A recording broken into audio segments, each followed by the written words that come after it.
जय हिंद मेरे प्यारे दोस्तों, स्वागत है एक बार फिर से आपके अपने YouTube चैनल स्टडी प्लेटफॉर्म में। दोस्तों आज का ये वीडियो आपके लिए काफ़ी इंपॉर्टेंट रहने वाला है, क्योंकि इस वीडियो में हम लोग दोस्तों KGS IAS के प्रैक्टिस सेट नंबर 7 को देखने वाले हैं। और ये जो है करंट अफेयर से रिलेटेड हमारा वीडियो है।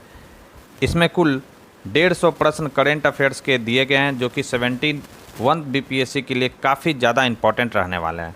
इससे पिछले वाले वीडियो में हम लोगों ने दोस्तों वर्ल्ड ज्योग्राफी से रिलेटेड जो सवाल दिए गए थे उसको हम लोगों ने कवर कर लिया है टेस्ट 6 में। तो जिन लोगों ने उस वीडियो को जाकर नहीं देखा है तो प्लेलिस्ट में जाकर उसे देख लें।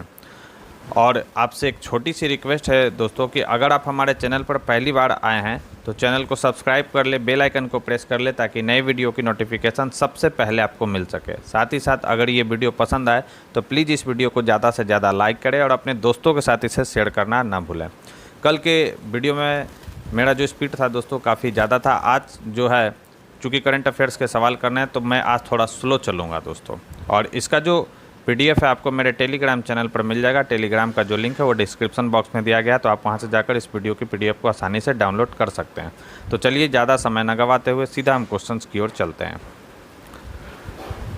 आज का हमारा फर्स्ट क्वेश्चन है, निम्नलिखित में से किस स्थान पर AI एक्शन समिट 2025 का आयोजन किया गया था? तो आपको याद रखना है कि AI एक्शन समिट 2025 का आयोजन फ्रांस की राजधानी पेरिस में किया गया था। किसकी अध्यक्षता में? तो भारत और फ्रांस की सह-अध्यक्षता में। भारत और फ्रांस की सह-अध्यक्षता में AI एक्शन समिट 2025 का आयोजन किया गया। भारत की तरफ से कौन थे? तो प्रधानमंत्री नरेंद्र मोदी जी शामिल इसमें थे। और फ्रांस की तरफ से कौन थे? तो फ्रांस के राष्ट्रपति एम्यूनल मैक्रोन इसमें शामिल थे। राइट आंसर की बात करें तो राइट आंसर इसका हो जाएगा ऑप्शन सी। नेक्स्ट हमारा सवाल है कि भारत के 23वें विधि आयोग के अध्यक्ष के रूप में किसे नियुक्त किया गया है? तो 23वें विधि आयोग के अध्यक्ष के रूप में किसे नियुक्त किया गया है? तो दिनेश माहेश्वरी को 23वें विधि आयोग के अध्यक्ष के रूप में नियुक्त किया गया है। इनका कार्यकाल कब से स्टार्ट होगा? तो याद रखना है 1 सितंबर 2024 से स्टार्ट हो चुका है। और कब तक चलेगा? तो ये चलेगा 31 अगस्त 2027 तक इनका कार्यकाल है, यानी 3 साल का है ये। राइट आंसर हो जाएगा ऑप्शन सी।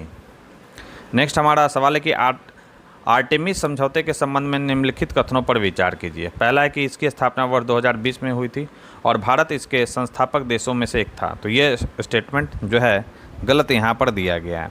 इसकी स्थापना 2020 में हुई थी, लेकिन इसके संस्थापक देशों में भारत शामिल नहीं था। कौन कौन थे फाउंडिंग मेंबर्स? कौन कौन से थे याद रखना है। एक था USA था, और कौन था? कनाडा था। USA, कनाडा, ऑस्ट्रेलिया, याद रखना है ऑस्ट्रेलिया इसमें शामिल था, इटली, जापान,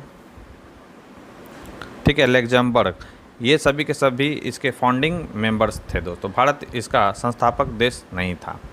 नेक्स्ट दूसरा स्टेटमेंट है कि यह बाह्य अंतरिक्ष के नागरिक अन्वेषण और उपयोग के शासन को बेहतर बनाने के लिए एक साझा सिद्धांतों का समूह प्रदान करता है। तो यह बिल्कुल सही है आर्टेमिस समझौते के बारे में। नेक्स्ट है कि हाल ही में बांग्लादेश और नॉर्वे क्रमशः 54वें और 55वें सदस्य बना है आर्टेमिस समझौते का। तो यह स्टेटमेंट बिल्कुल सही दिया गया है दोस्तों कि बांग्लादेश और जो नॉर्वे है, बांग्लादेश बना है 54वां और नॉर्वे जो बना है 55वां सदस्य इस समझौते का बना है। राइट आंसर की बात करें तो इसका जो है 2 और 3 बिल्कुल सही आंसर होगा, यानी ऑप्शन सी इसका करेक्ट होगा।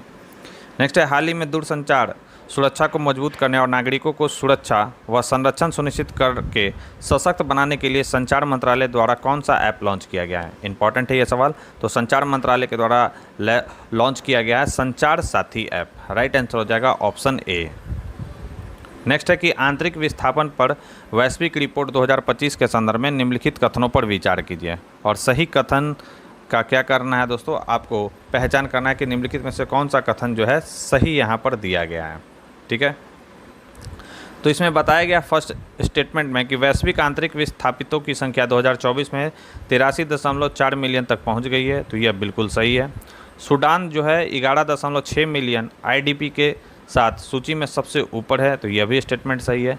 भारत में 2024 में विस्थापितों की कुल संख्या 5.4 मिलियन तक पहुंच गई है। यह भी स्टेटमेंट इसमें सही दिया गया है। अच्छा, अगर हम बात करें कि ये जो है वैश्विक रिपोर्ट, आंतरिक विस्थापन पर वैश्विक रिपोर्ट कौन जारी करता है? तो यह जारी करता है Geneva based international displacement monitoring centre और Oslo based Norwegian refugee council, यानी ये जारी करता है IDMC प्लस NRC, इस रिपोर्ट को प्रकाशित करता है दोस्तों। राइट आंसर क्या हो जाएगा? ऑप्शन डी इसका बिल्कुल सही आंसर होगा। नेक्स्ट है, हाल ही में महिला सुरक्षा और सशक्तिकरण पर केंद्रित स्त्री समिट 2025 का दूसरा संस्करण किस शहर में आयोजित किया गया था? तो स्त्री समिट 2025 का जो दूसरा संस्करण है वह कहाँ पर आयोजित किया गया था? तो यह हैदराबाद में आयोजित किया गया था। राइट आंसर हो जाएगा ऑप्शन सी। नेक्स्ट हमारा सवाल है कि विश्व खाद्य पुरस्कार फाउंडेशन ने किसको 2025 में विश्व खाद्य पुरस्कार का विजेता घोषित किया है? इंपॉर्टेंट है ये सवाल।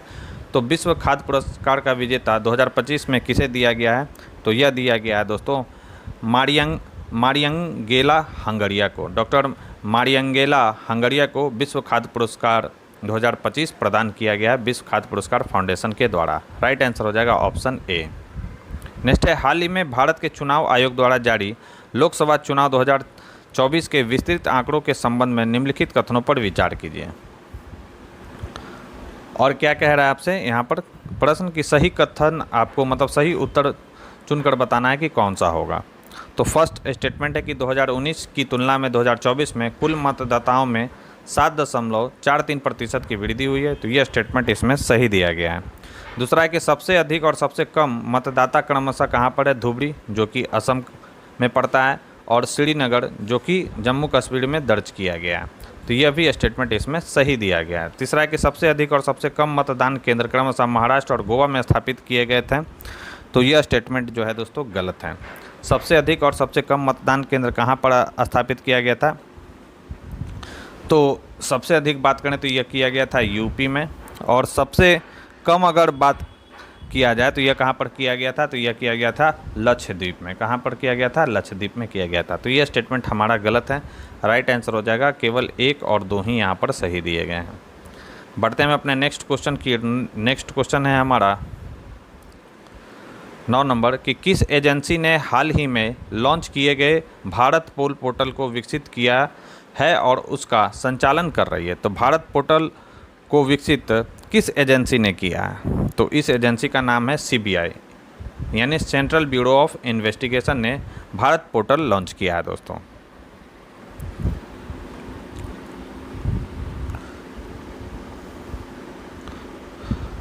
ठीक है, राइट आंसर 9 का क्या हो जाएगा? राइट आंसर हो जाएगा 9 का ऑप्शन ए।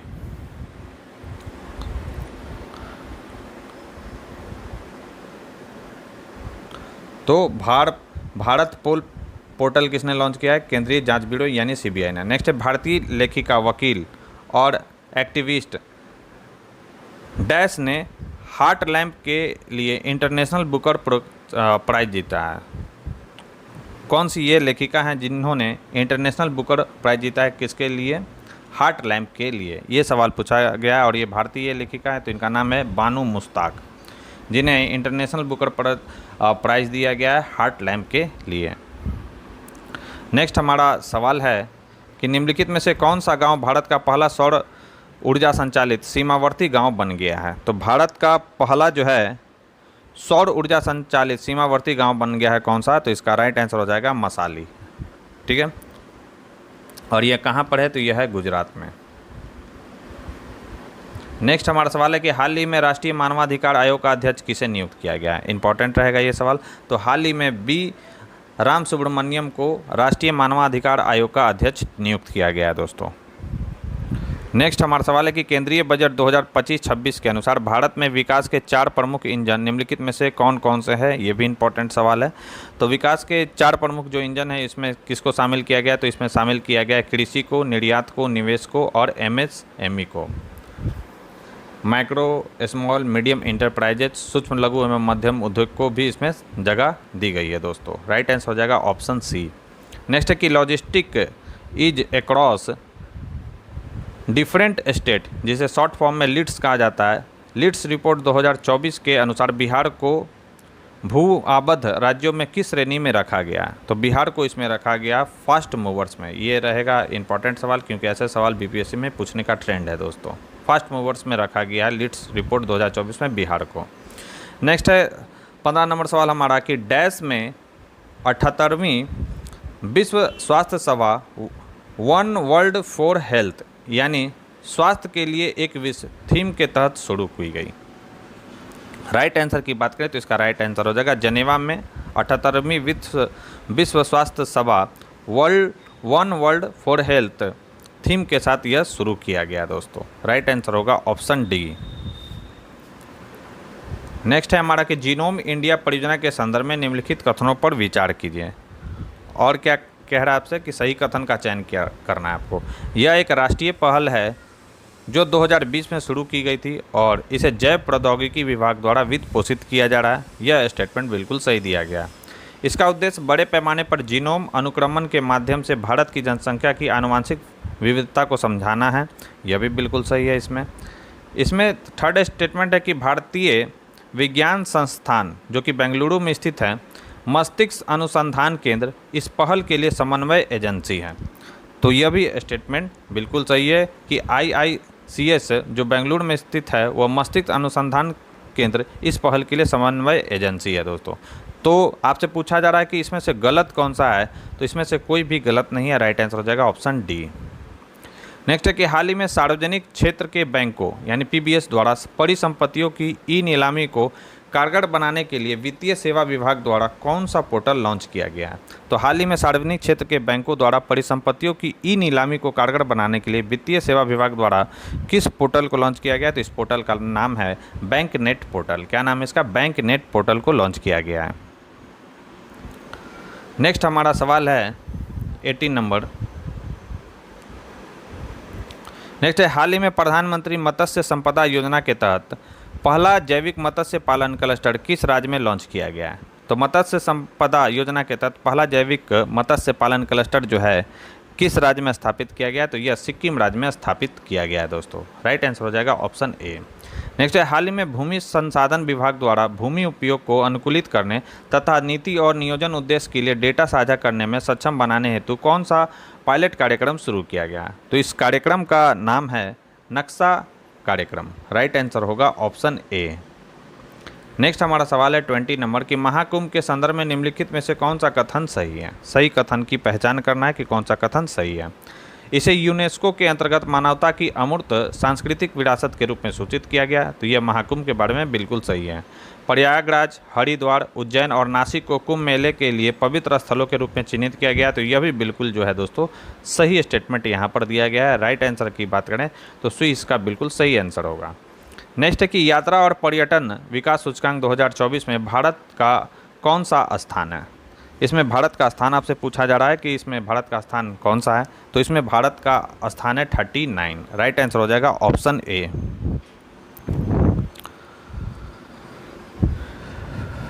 अगर हम बात करें कि प्रीवियस 2021 में इसका रैंक कितना था भारत का, तो यह था 54। ठीक है, 24 में कितना हो गया? 39 हो गया है। नेक्स्ट है केंद्रीय बजट 2025-26 के अनुसार राजकोषीय घाटा सकल घरेलू उत्पाद का डैश प्रतिशत होने का अनुमान है। मोस्ट VVI ये सवाल है, इसको हाईलाइट कर लीजिए। तो राजकोषीय घाटा कितना रहने का अनुमान है केंद्रीय बजट 2025-26 के अनुसार? तो यह रहेगा 4.4%। नेक्स्ट हमारा जो सवाल है वो है कि हाल ही में चर्चा में रहे पार्कर सोलर प्रोब मिशन के लिए कौन सी अंतरिक्ष एजेंसी उत्तरदायी है। तो पार्कर सोलर प्रोब के लिए कौन सी अंतरिक्ष एजेंसी उत्तरदायी है? तो इसका नाम है नासा यानी national aeronautics and space administration. Next है हाल ही में चर्चा में रहे केर्च जल डमरू मद के संदर्भ में निम्नलिखित में से कौन सा कथन सही है। सही स्टेटमेंट की पहचान करना है आपको। स्टेटमेंट है कि यह एकमात्र जल निकाय है जो काला सागर को ओजोव सागर से जोड़ता है। यह स्टेटमेंट बिल्कुल सही है दोस्तों। यह पश्चिम में क्रेच प्रायद्वीप को रूस के पूर्व में तमान प्रायद्वीप से पृथक करता है। तो यह भी स्टेटमेंट सही दिया गया। दोनों के दोनों यहाँ पर कथन सही है। राइट आंसर हो जाएगा ऑप्शन सी। नेक्स्ट है कि किस भारतीय जहाज निर्माण कंपनी द्वारा भारतीय नौसेना में शामिल छठी और अंतिम कलवरी श्रेणी की पनडुब्बी INS वागसीर का निर्माण किया गया है। यह है दोस्तों Mazagon dock ship builders limited के द्वारा यानी MDL के द्वारा। राइट आंसर हो जाएगा ऑप्शन ए।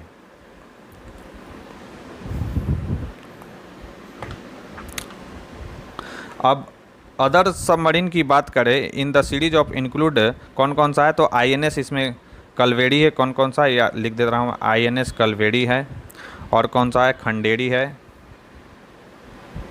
INS कलवेड़ी, खंडेरी, करंज है, वेला है, वागीड़ है।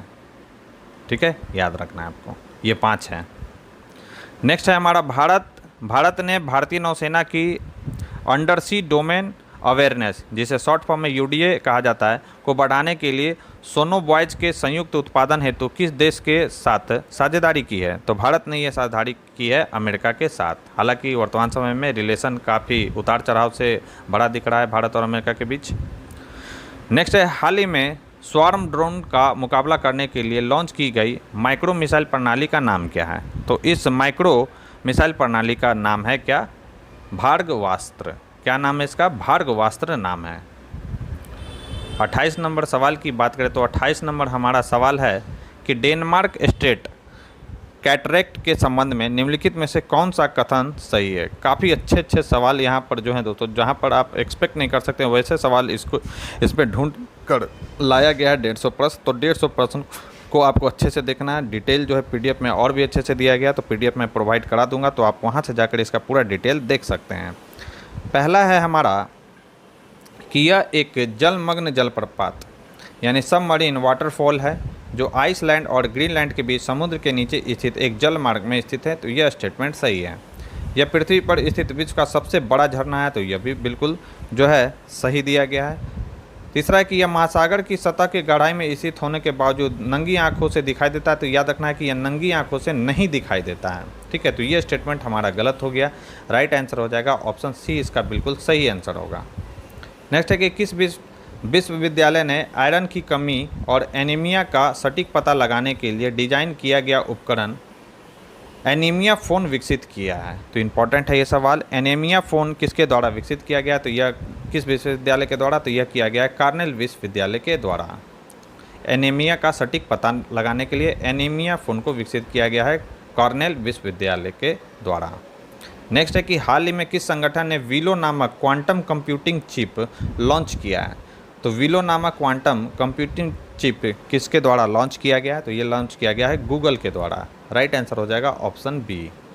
नेक्स्ट है हाल ही में निम्नलिखित में से किस राज्य ने भारत की पहली तटीय और वेडर पक्षी जनगणना आयोजित की, तो हाल ही में याद रखना है गुजरात सरकार ने भारत की पहली तटीय और वेडर पक्षी जनगणना आयोजित की है दोस्तों। राइट आंसर होगा ऑप्शन ए। नेक्स्ट है हाल ही में किस राज्य के कप्पर और चाल समुद्र तटों को ब्लू फ्लैग प्रमाण दिया गया है, तो किस राज्य का है कप्पर और चाल समुद्र तट, तो यह आपको देखने को मिलेगा केरल राज्य का है कप्पर और चाल समुद्र तट, जिसे ब्लू फ्लैग प्रमाणन दिया गया है दोस्तों। फिर है सूची 1 को सूची 2 से मैच कराना है। एक तरफ पुस्तक दिया गया और दूसरी तरफ क्या दिया गया है, लेखक, तो आपको मैच कराना है इसे। आइए देखते हैं। तो bring it on the incredible story of my life, यह किसके द्वारा लिखा गया है, तो यह लिखा गया है दीपा मलिक के द्वारा। छौक on food economics and society, यह किसके द्वारा लिखा गया है, तो यह लिखा गया है अभिजीत बनर्जी के द्वारा।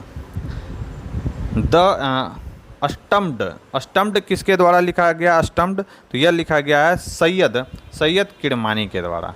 और द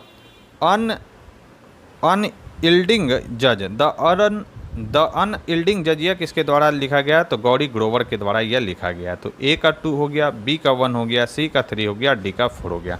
राइट आंसर हो जाएगा 2 1 3 4। 2 1 3 4 किस में है, तो यह है ऑप्शन बी में। नेक्स्ट है हाल ही में सिंधु घाटी सभ्यता का कौन सा शहर वैश्विक समुद्री विरासत केंद्र बनने के लिए चुना गया। मोस्ट VBI ये फैक्ट्स है, इंपॉर्टेंट करंट अफेयर्स है, याद रखना है। मोस्ट VBI इंपॉर्टेंट ये करंट अफेयर्स है, याद रखेंगे। तो हाल ही में जो है सिंधु घाटी सभ्यता का कौन सा स्थल है वो, तो वह है लोथल, जिसे वैश्विक समुद्री विरासत केंद्र बनने के लिए चुना गया है। नेक्स्ट है प्रधानमंत्री राष्ट्रीय बाल पुरस्कार के संबंध में निम्नलिखित में से कौन सा कथन सही है? सही कथन का चयन आपको करना है। पहला है कि यह पुरस्कार उन बच्चों को दिया जाता है जिन्होंने 7 विभिन्न क्षेत्रों में असाधारण प्रतिभा और उल्लेखनीय उपलब्धियां हासिल की है। बिल्कुल सही है। यह पुरस्कार प्रतिवर्ष 5 से 18 वर्ष की आयु के बच्चों को प्रदान किया जाता है। यह भी स्टेटमेंट सही है। इसका आयोजन युवा मामले और खेल मंत्रालय द्वारा किया जाता है। यह स्टेटमेंट जो है इसमें गलत दिया गया है। यह किया जाता है ministry of women and child development के द्वारा। तो यह स्टेटमेंट हमारा क्या हो गया?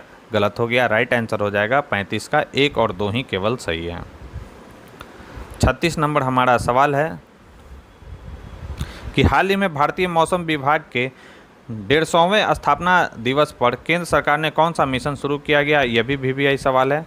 तो हाल ही में भारतीय मौसम विभाग के 150वें स्थापना दिवस पर केंद्र सरकार के द्वारा जो है मिशन मौसम योजना या मिशन को शुरू किया गया है दोस्तों। राइट आंसर हो जाएगा ऑप्शन ए। नेक्स्ट है, हाल ही में कौन सा देश आधिकारिक सांख्यिकी के लिए बिग डेटा और डेटा विज्ञान पर संयुक्त राष्ट्र के विशेषज्ञों की समिति में शामिल हुआ है? तो यह कौन सा देश है? तो यह है अपना प्यारा देश भारत। राइट आंसर हो जाएगा ऑप्शन ए। नेक्स्ट है कि किस अंतर्राष्ट्रीय संगठन ने आपराधिक संपत्तियों का पता लगाने और उन्हें बरामद करने के लिए अपना पहला सिल्वर नोटिस जारी किया है? तो यह जारी किया गया है इंटरपोल के द्वारा। राइट आंसर होगा ऑप्शन सी। नेक्स्ट है, स्वेडेल सुपर ऐप के संदर्भ में निम्नलिखित कथनों पर विचार कीजिए और सही कथन की पहचान कीजिए। पहला है कि यह विशेष रूप से मालगाड़ी प्रबंधन के लिए है, न कि यात्री सेवा के लिए। तो यह स्टेटमेंट जो है हमारा स्वरेल है, यहाँ पे स्वरेल सुपर ऐप के बारे में यह गलत है कि यह विशेष रूप से मालगाड़ी प्रबंधन के लिए, न कि यात्री सेवा के लिए। ये दोनों के लिए है, मालगाड़ी के लिए और यात्री दोनों के लिए है यह स्वरेल सुपर ऐप। यह उपयोगकर्ताओं को टिकट बुक करने, स्टेशन सुविधाओं की जानकारी और यात्रा अलर्ट करने की अनुमति देता है। यह स्टेटमेंट इसमें सही दिया गया है दोस्तों। राइट आंसर की बात करें तो इसका राइट आंसर हो जाएगा केवल 2 ही सही है, यानी ऑप्शन बी इसका राइट आंसर होगा। नेक्स्ट है, हाल ही में सेना के पूर्वी मुख्यालय फोर्ट विलियम का नाम बदलकर क्या कर दिया गया है? यह भी इम्पोर्टेंट है सवाल। तो फोर्ट विलियम पूर्वी जो मुख्यालय है फोर्ट विलियम है, अब इसका नाम चेंज कर दिया गया। अब इसका नाम क्या है? तो ये इसका नाम है विजय दुर्ग। राइट आंसर क्या हो जाएगा इसका? तो इसका राइट आंसर हो जाएगा ऑप्शन ए। नेक्स्ट है कि हाल ही में किस देश ने प्रधानमंत्री श्री नरेंद्र मोदी को सर्वोच्च राष्ट्रीय पुरस्कार द ऑर्डर ऑफ मुबारक अल कबीर से सम्मानित किया है? तो हाल ही में कुवैत देश ने प्रधानमंत्री श्री नरेंद्र मोदी जी को सर्वोच्च राष्ट्रीय पुरस्कार जिसका नाम है द ऑर्डर ऑफ मुबारक अल कबीर से सम्मानित किया है। नेक्स्ट है हमारा कि संसद रत्न पुरस्कार 2025 के संदर्भ में निम्नलिखित कथनों पर विचार कीजिए। पहला हमारा कथन है, पहला हमारा कथन क्या है कि चेन्नई स्थित प्राइम पॉइंट फाउंडेशन ने संसद रत्न पुरस्कार प्राप्तकर्ताओं की घोषणा की है। बिल्कुल यह स्टेटमेंट सही दिया गया। 17 सांसदों और 2 संसदीय समिति को सम्मानित इसमें किया गया संसद रत्न पुरस्कार 2025 में। यह भी स्टेटमेंट सही है। महाराष्ट्र जो है 7 पुरस्कारों के साथ सबसे आगे, उसके बाद उत्तर प्रदेश, झारखंड और राजस्थान है। तो यह भी स्टेटमेंट इसमें सही दिया गया संसद रत्न पुरस्कार 2025 के संदर्भ में। राइट आंसर क्या हो जाएगा? राइट आंसर हो जाएगा ऑप्शन डी। नेक्स्ट है, सूची 1 को सूची 2 से मिलान करना है। एक तरफ राज्य दिया गया है और दूसरी तरफ क्या है? राजकोषीय स्वास्थ्य सूचकांक 2025 में इनकी रैंकिंग क्या है ये आपको बताना है। तो अगर हम बात करें उड़ीसा की, तो उड़ीसा को कौन सा स्थान इसमें मिला है? तो इसमें उड़ीसा को फर्स्ट स्थान दिया गया है राजकोषीय स्वास्थ्य सूचकांक 2025 में। छत्तीसगढ़ की बात करें तो छत्तीसगढ़ को कौन सा स्थान मिला है? तो इसको मिला है सेकेंड रैंक राजकोषीय स्वास्थ्य सूचकांक में। गोवा को कौन सा स्थान दिया गया है? तो इसको मिला है 3rd। और बिहार को कौन सा स्थान मिला है? तो ये इंपॉर्टेंट हो जाता है, इसमें मिला है बिहार को 13वां स्थान। और फिजिकल हेल्थ इंडेक्स किसके द्वारा ये जारी किया जाता है? तो यह जारी किया जाता है नीति आयोग के द्वारा। तो ये पॉइंट आपको ध्यान में रखना है।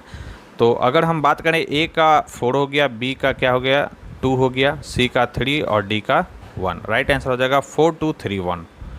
4231 किस में है? तो यह है ऑप्शन सी में, 43 का राइट आंसर सी हो जाएगा। नेक्स्ट है कि NVS-02 उपग्रह के संदर्भ में निम्नलिखित कथनों पर विचार कीजिए। यह NVS श्रृंखला का दूसरा उपग्रह है और भारत के नेविक का हिस्सा है, ये बोला जा रहा है। तो यह स्टेटमेंट जो है बिल्कुल सही है।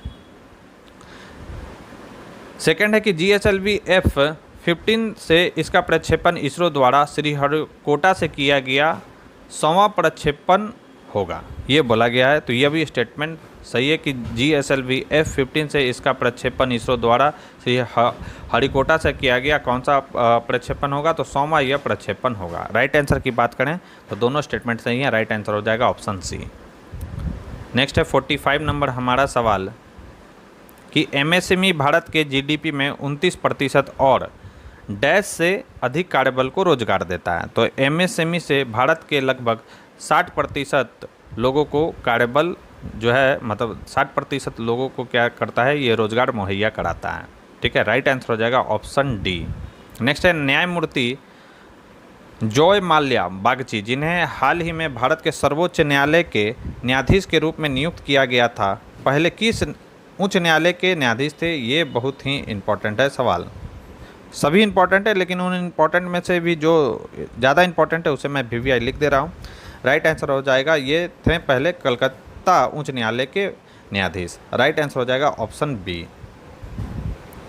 नेक्स्ट है हाल ही में समावेशी विकास और आर्थिक परिवर्तन के लिए भारत AI मिशन के तहत भारतीय सरकार ने किस कंपनी के साथ समझौता ज्ञापन पर हस्ताक्षर किया है? तो AI मिशन के लिए भारत सरकार ने किसके साथ समझौता किया है? तो माइक्रोसॉफ्ट के साथ समझौता किया गया है भारत सरकार के द्वारा। नेक्स्ट है कि माधव राष्ट्रीय उद्यान, जिसे हाल ही में भारत के 58वें बाघ अभयारण्य के रूप में नामित किया गया, निम्नलिखित में से किस राज्य में है? तो यह भारत के मध्य प्रदेश राज्य में है। राइट आंसर हो जाएगा ऑप्शन बी। नेक्स्ट है 14वीं वार्षिक शिक्षा रिपोर्ट, यानी एसर की 14वीं रिपोर्ट है ये, के संदर्भ में निम्नलिखित कथनों पर विचार कीजिए और सही कथन चुनना है कौन सा सही है। इस रिपोर्ट के अनुसार राष्ट्रीय नामांकन दर घटकर 66.8% हो गया है। क्या ऐसा इस रिपोर्ट में बोला गया? तो यह स्टेटमेंट हमारा जो है गलत दिया गया है।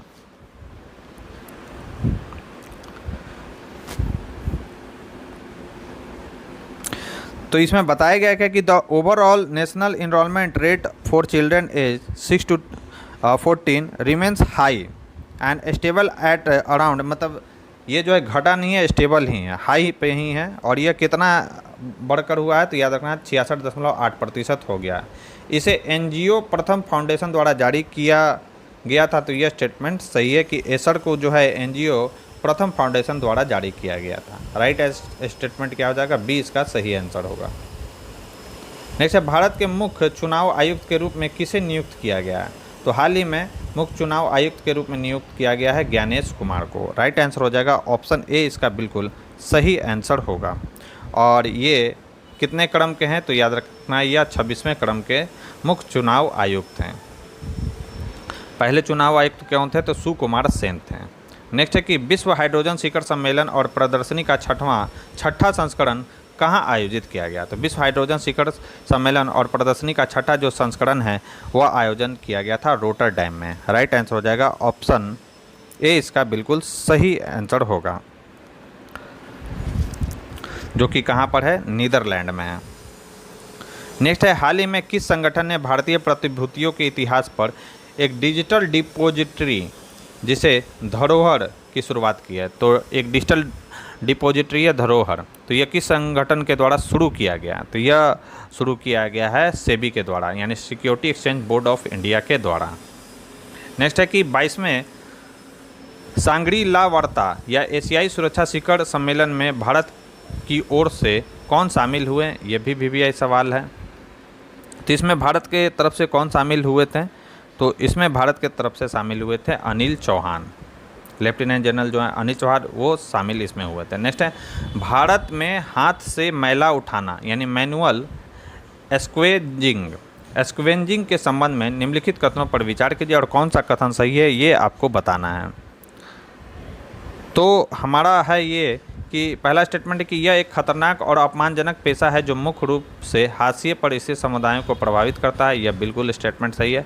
भारत के सर्वोच्च न्यायालय ने दिल्ली, मुंबई और गोवा में हाथ से मैला ढोने की प्रथा पर प्रतिबंध लगा दिया है, यह ऐसा बोला जा रहा है।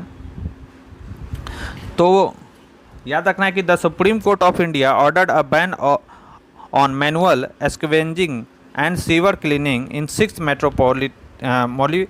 Metropolitan cities. कौन कौन सा है? तो यह दिल्ली है, मुंबई है, चेन्नई है, कोलकाता है और क्या है? Bengaluru and Hyderabad. Not just Delhi and Mumbai. तो ये दिल्ली और मुंबई में नहीं है। तो ये स्टेटमेंट हमारा क्या है? गलत दिया गया है। 6 जगह लगाया गया है, मतलब मैला ढोने की प्रथा पर प्रतिबंध सुप्रीम कोर्ट के द्वारा लगाया गया है दिल्ली, मुंबई, चेन्नई, कोलकाता, बेंगलुरु एंड हैदराबाद में। ठीक है, तो राइट आंसर क्या हो जाएगा? केवल ए इसका सही आंसर होगा। नेक्स्ट है कि माउंट डुकोनो जिसे हाल ही में विस्फोट हुआ था किस देश में स्थित है? ये भी वीवीआई सवाल है। तो माउंट डुकोनो जो है वो किस देश में स्थित है? तो यह जो है इंडोनेशिया में स्थित है, जिसमें हाल ही में विस्फोट देखने को मिला था। नेक्स्ट है हाल ही में जापान द्वारा लॉन्च किए गए विश्व के पहले हाइब्रिड क्वांटम कंप्यूटर का नाम क्या है? यह भी मोस्ट वीवीआई सवाल है। तो हाल ही में जापान के द्वारा पहले हाइब्रिड क्वांटम सुपर कंप्यूटर का क्या नाम है? तो इसका नाम है, याद रखना है, रिमेई नाम है इसका। ठीक है, क्या नाम है? रिमेई नाम है। पहले भी हम लोगों ने इससे देख लिया है दोस्तों, जब हम लोग कर रहे थे प्रैक्टिस सेट तब। सूची 1 को सूची 2 से मिलान करना है। एक तरफ दिया गया त्यौहार और राज्य। गांव नगाई यह कहाँ का, किस राज्य का त्यौहार है? तो गांव जो नगाई है ये कहाँ का है, ये आपसे पूछा जा रहा है। आइए सबसे पहले हम देखते हैं फ्लेमिंगो महोत्सव। फ्लेमिंगो जो महोत्सव है वो कहाँ पर है? तो यह है यह मनाया जाता है आंध्र प्रदेश में। ठीक है, जल्लीकट्टू कहाँ पर है? तो जल्लीकट्टू है तमिलनाडु का। मकरविल्लू महोत्सव कहाँ का है? तो केरल का है। और गांव नगाई कहाँ का हो जाएगा? तो यह हो जाएगा मणिपुर का त्यौहार। ठीक है, तो गांव नगाई मणिपुर का त्यौहार है। फ्लेमिंगो फेस्टिवल जो है वह आंध्र प्रदेश में मनाया जाता है, जल्लीकट्टू तमिलनाडु में और मकरविलक्कू महोत्सव कहाँ पर? केरल में। ए का 1 होगा, बी का 3, सी का 2 और डी का क्या हो जाएगा? 4। तो इस क्वेश्चन का राइट आंसर हो जाएगा 1 3 2 4। 1 3 2 4 किस में है? यह है ऑप्शन ए में। नेक्स्ट है भारत का पहला स्वचालित बायोमेडिकल वेस्ट ट्रीटमेंट रिग सृजनम जिसे कहते हैं किस संस्थान में लॉन्च किया गया? तो सृजनम जो है किस संस्थान में लॉन्च किया गया, जो कि भारत का पहला स्वचालित बायोमेडिकल वेस्ट ट्रीटमेंट है रिग है। तो यह लॉन्च किया गया किस संस्थान में? तो यह लॉन्च किया गया एम्स दिल्ली में। नेक्स्ट है कि connecting creators connecting countries theme के साथ पहले विश्व श्रव्य दृश्य मनोरंजन शिखर सम्मेलन 2025 का आयोजन कहाँ किया गया? तो इसका आयोजन किया गया है कहाँ पर दोस्तों? तो इसका आयोजन किया गया है मुंबई में। राइट आंसर हो जाएगा ऑप्शन बी। नेक्स्ट हमारा सवाल है कि प्रलय मिसाइल के संबंध में निम्नलिखित में से कौन सा कथन सही है? और सही कथन की पहचान आपको करना है इसमें। तो यह है कि यह DRDO द्वारा विकसित एक छोटी दूरी की स्वदेशी सतह से हवा में मार करने वाली मिसाइल है। तो यह स्टेटमेंट जो है बिल्कुल गलत है दोस्तों।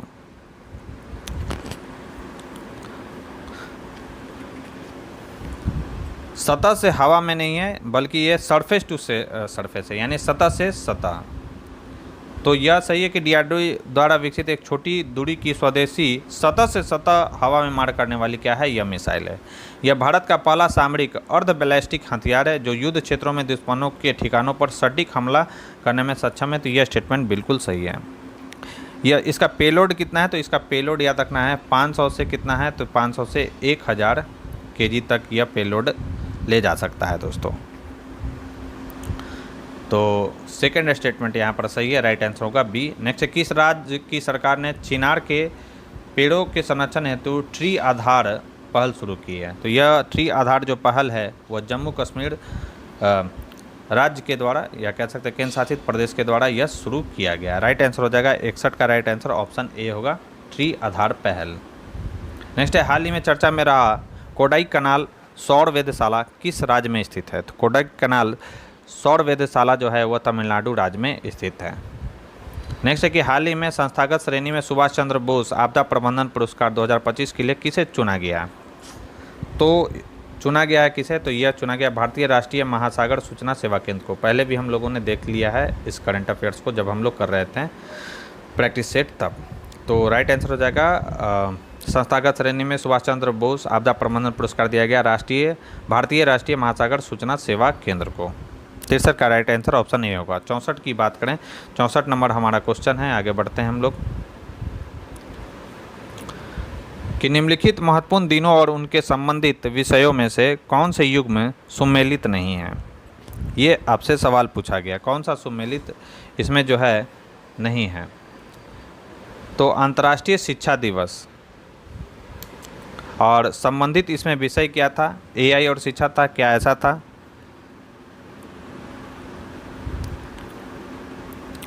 तो the theme for the 2025 international day of education is AI and education. तो यह जो है सुमेलित यहाँ पे पूछा गया कि नहीं सुमेलित, कौन सा सुमेलित नहीं है? तो ये तो सुमेलित है। अंतर्राष्ट्रीय शिक्षा दिवस 2025 का थीम था एआई और शिक्षा। विश्व कुष्ठ रोग दिवस 2025 का थीम था एकजुट हो, कार्य करे और उन्मूलन करे। यह भी स्टेटमेंट सही है। विश्व आर्द्र भूमि 2025 का थीम था आर्द्र भूमियों और मानव कल्याण। यह भी स्टेटमेंट सही है। और अंतर्राष्ट्रीय मृगी दिवस 2025 का थीम था माई एपिलेप्सी जर्नी। यह भी स्टेटमेंट सही दिया गया, यानी इसमें कोई भी गलत नहीं है। और ये मोस्ट जो है VBI जो है दोस्तों क्वेश्चंस हैं करंट अफेयर से, जो भी कर लें आप इसको अच्छे से आपको कर लेना है। राइट आंसर हो जाएगा 64 का राइट आंसर ऑप्शन डी इसका बिल्कुल सही आंसर होगा। नेक्स्ट है कि हाल ही में भारतीय पुरातत्व सर्वेक्षण यानी आर्कियोलॉजिकल सर्वे ऑफ इंडिया ने खुदाई के दौरान किस ऐतिहासिक स्थल पर महत्वपूर्ण बौद्ध अवशेषों की खोज की है? तो इस ऐतिहासिक स्थल का नाम है रत्नागिरी। राइट आंसर हो जाएगा ऑप्शन डी।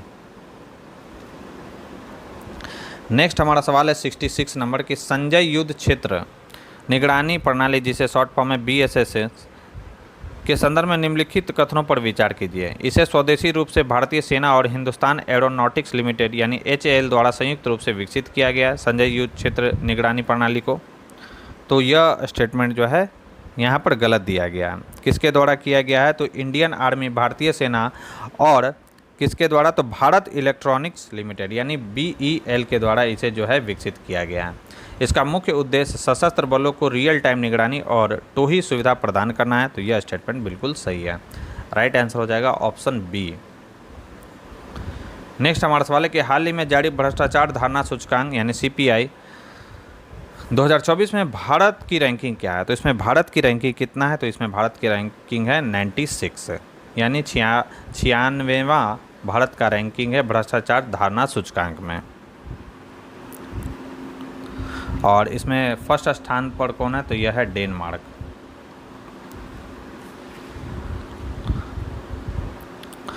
ठीक है।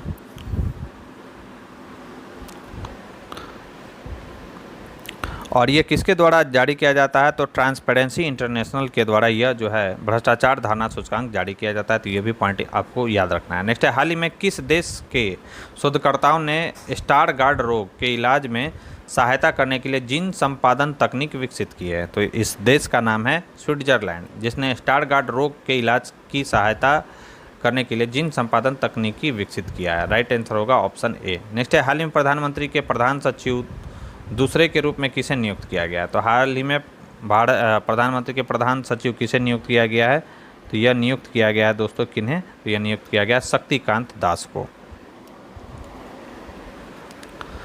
प्रधान सचिव ये दूसरे हैं ये।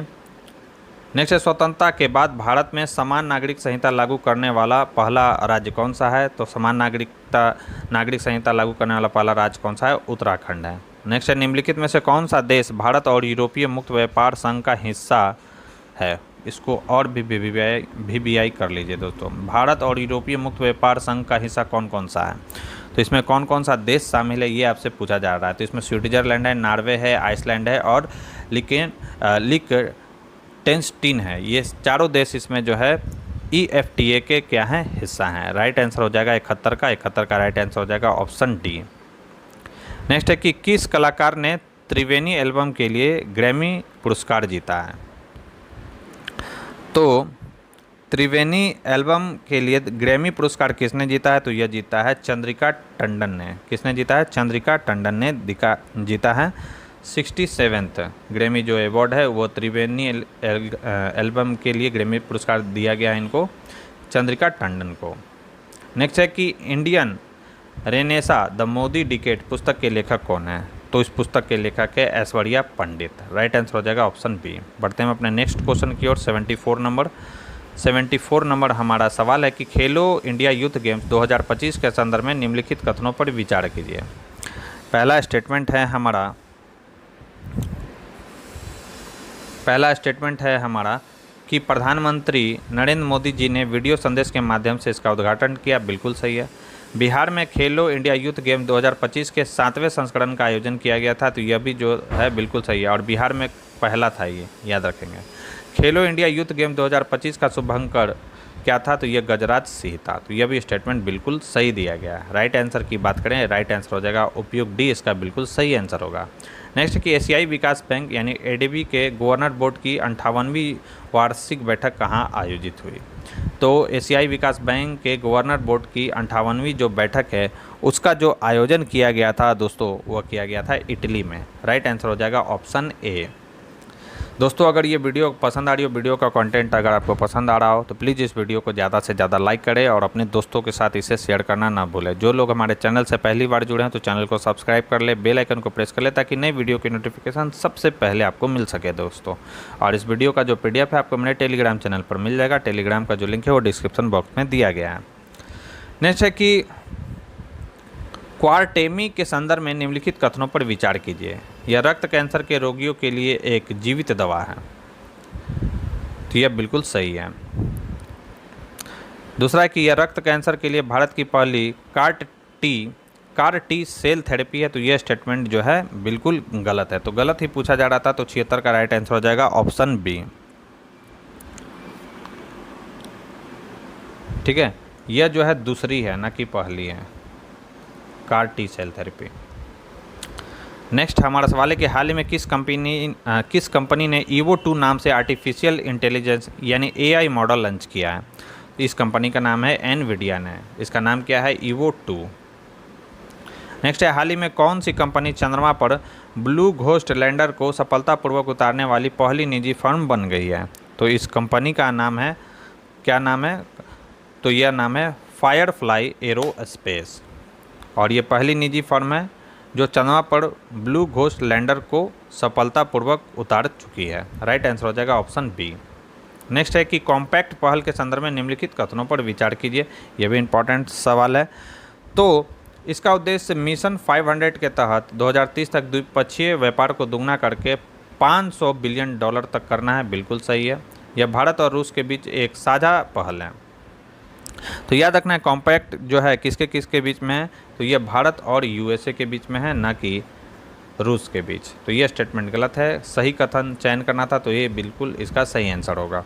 नेक्स्ट है हाल ही में प्रधानमंत्री द्वारा किस राज्य में वन तारा पशु बचाव और पुनर्वास केंद्र का उद्घाटन किया गया है? तो इसका जो उद्घाटन किया गया है वह किस राज्य में? तो यह किया गया है गुजरात राज्य में। राइट आंसर हो जाएगा ऑप्शन सी। चंद्रयान 5 मिशन के संदर्भ में निम्नलिखित कथनों पर विचार कीजिए और सही कथन कौन सा है ये आपको बताना है। पहला है कि यह इसरो और जापान एरोस्पेस एक्सप्लोरेशन एजेंसी, जिसे शॉर्ट फॉर्म में हम लोग JAXA के नाम से जानते हैं, के बीच एक संयुक्त चंद्र मिशन है। बिल्कुल यह सही है। इसका लक्ष्य क्या है? तो चंद्रमा के दक्षिणी ध्रुव के पास अस्थायी छायांकित क्षेत्र के नज़दीक पानी सहित वाष्पशील पदार्थों की खोज करना, यह इसका लक्ष्य है। तो यह भी स्टेटमेंट इसमें बिल्कुल सही दिया गया है दोस्तों। ठीक है, राइट आंसर हो जाएगा, दोनों के दोनों स्टेटमेंट सही दिए गए, यानी इसका राइट आंसर हो जाएगा ऑप्शन सी। फिर है रामसर स्थलों और संबंधित राज्यों के निम्नलिखित युग्मों में से कौन से सुमेलित हैं? कौन सा सुमेलित है ये आपसे पूछा गया है। तो उधवा झील पक्षी अभ्यारण्य यह कहाँ पर है? तो यह झारखंड में है। बिल्कुल सही है। खेचो पलरी झील यह सिक्किम है। यह भी स्टेटमेंट सही है। सक्कर कोट्टई पक्षी अभ्यारण्य तमिलनाडु में है। तो यह भी स्टेटमेंट बिल्कुल सही दिया गया है। तो तीनों के तीनों स्टेटमेंट सही हैं। राइट आंसर हो जाएगा ऑप्शन डी, इसका बिल्कुल सही आंसर होगा 82 का। 83 नंबर हम सवाल की बात करें तो 83 नंबर हमारा सवाल है कि हाल ही में भारत की पहली बायोपॉलीमर विनिर्माण इकाई का उद्घाटन कहाँ किया गया। तो हाल ही में भारत की पहली बायोपॉलीमर विनिर्माण इकाई का जो उद्घाटन किया गया है वह कहाँ पर किया गया है, उत्तर प्रदेश में किया गया है। राइट आंसर हो जाएगा ऑप्शन बी।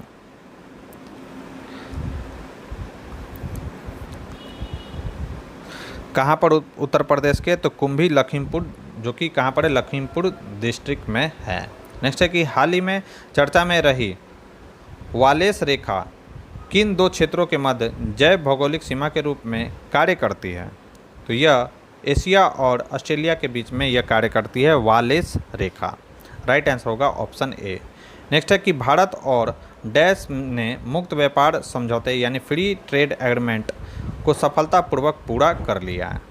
तो हाल ही में भारत और, याद रखना है, भारत और यूनाइटेड किंगडम ने एफटीए को सफलतापूर्वक पूरा कर लिया दोस्तों। राइट आंसर डी होगा। नेक्स्ट है, निम्नलिखित में से कौन सा देश ऐतिहासिक पहल heartfulness lord Buddha tri nation tri services motorcycle अभियान का हिस्सा नहीं है। निम्नलिखित में से कौन सा देश जो है ऐतिहासिक पहल heartfulness lord Buddha tri nation tri services motorcycle अभियान का हिस्सा नहीं है। तो याद रखना है, चीन जो है इसका हिस्सा नहीं है, जबकि भारत, नेपाल और श्रीलंका क्या है, इसका हिस्सा है दोस्तों। नेक्स्ट हमारा सवाल है कि हाल ही में पुरातत्वविदों द्वारा कल्याणी चालुक्य काल के 900 वर्ष पुराने कन्नड़ शिलालेखों की खोज किस भारतीय राज्य में की गई है। तो यह किया गया है तेलंगाना राज्य में। कल्याणी चालुक्य काल के 9 वर्ष पुराने कन्नड़ शिलालेखों की खोज तेलंगाना राज्य में भारतीय पुरातत्वविदों के द्वारा किया गया है।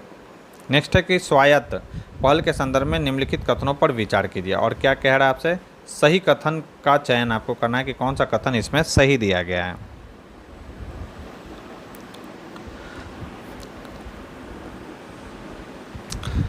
तो 88 की अगर हम बात करें तो पहला है कि इसे कॉरपोरेट कार्य मंत्रालय के अधीन सरकारी ई मार्केट प्लेस यानी जिससे शॉर्ट फॉर्म में GEM कहा जाता है के माध्यम से कार्यान्वित किया जा रहा है स्वायत्त को।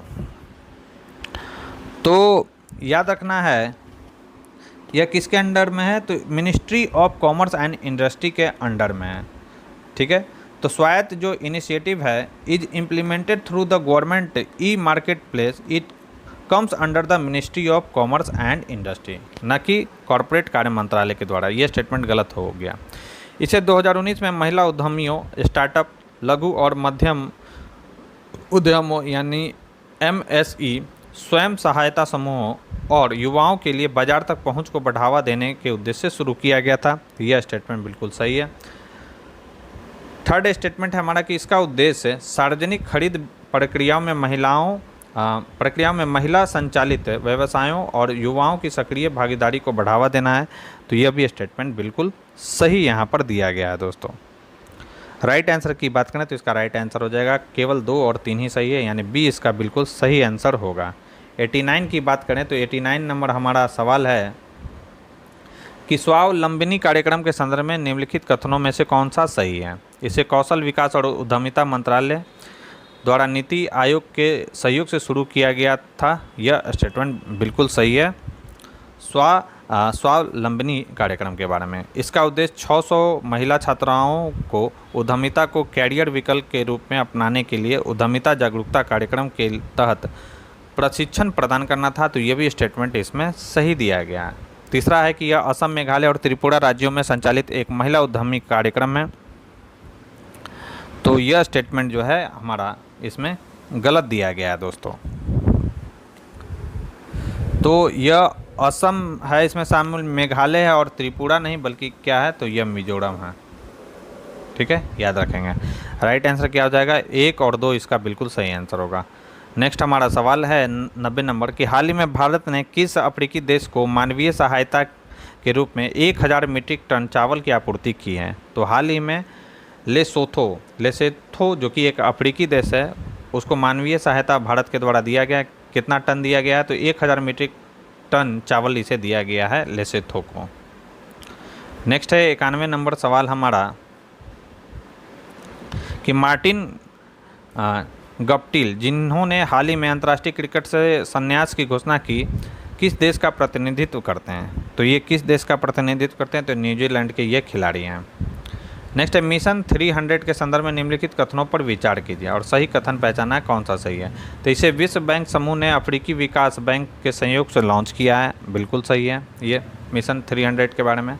यह एक महत्वाकांक्षी पहल है जिसका उद्देश्य 2030 तक उप सहारा अफ्रीका में 30 करोड़ लोगों को बिजली से जोड़ना है। तो यह भी स्टेटमेंट बिल्कुल सही है और ये मोस्ट VVI ये सवाल है दोस्तों, ठीक है, याद रखेंगे। राइट आंसर क्या हो जाएगा? इसका राइट आंसर ऑप्शन सी होगा। काफ़ी अच्छे लेवल के इसमें सवाल है, जो BPSC का ट्रेंड है पूछने का, वही सवाल इसमें देखने को आपको मिल रहा होगा।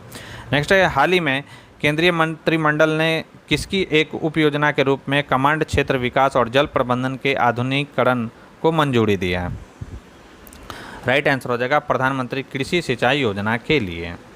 नेक्स्ट है कि संसद भाषणी पहल के संदर्भ में निम्नलिखित कथनों पर विचार कीजिए और गलत कथन की पहचान करना कि कौन सा स्टेटमेंट जो है इसमें गलत है। तो यह राष्ट्रपति सचिवालय और इलेक्ट्रॉनिक्स एवं सूचना प्रौद्योगिकी मंत्रालय की संयुक्त पहल है। तो यही ये स्टेटमेंट हमारा जो है गलत है कि संसद जो भाषणी पहल है दोस्तों, एक मिनट थोड़ा होल्ड करेंगे।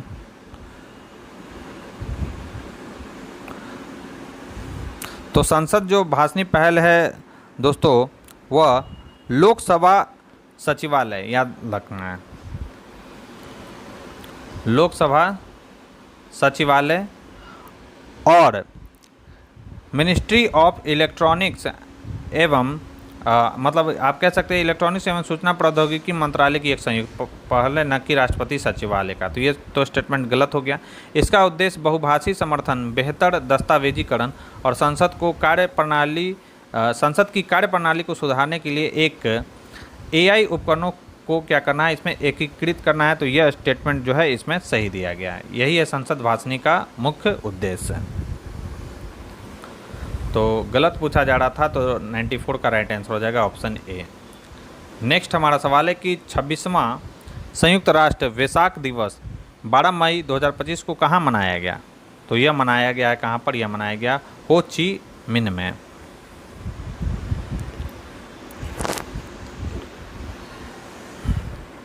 और इसमें भारत की तरफ से किन्होंने भाग लिया था? भारत की तरफ से कौन भाग लिए थे इसमें? तो union ministry of minority affairs and parliamentary affairs, जो कि कौन है? किरण रिजिजू, उन्होंने इसमें इस दिवस में क्या किया था? भाग लिया था दोस्तों, हो ची मिन्ह में जो आयोजित किया गया था। नेक्स्ट है कि शीर्षक पसंद का मामला, आर्टिफिशियल इंटेलिजेंस के युग में लोग और संभावनाओं के साथ मानव विकास रिपोर्ट 2025 के संदर्भ में निम्नलिखित कथनों पर विचार कीजिए और क्या कह रहा है आपसे कि सही कथन कौन सा है, ये आपको बताना है।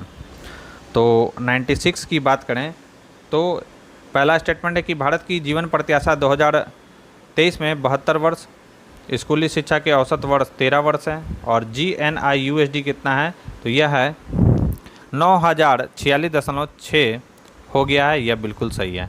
भारत 2023 मानव विकास सूचकांक में 0.685 स्कोर के साथ 130वें स्थान पर रहा। SDI इंडेक्स में बिल्कुल सही है, 130वें स्थान पर है ये।